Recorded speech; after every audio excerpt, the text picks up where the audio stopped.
ঘরে লাইট লাগাতে হয়, লাগে বাটা, লাগে ব্যাকেট, লাগে হোল্ডার, আর আর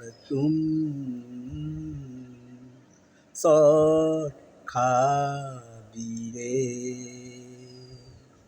কাটা তারে হাত দিলে যা জাগাড়া কল করে রাখে এই ইলেকট্রিকের তারে। গাছে উঠে কিছু যুবক হুক মারে আর রান্না করে হিটারে। হঠাৎ ভোল্টেজ বাড়লে হয় ওরে বাটা,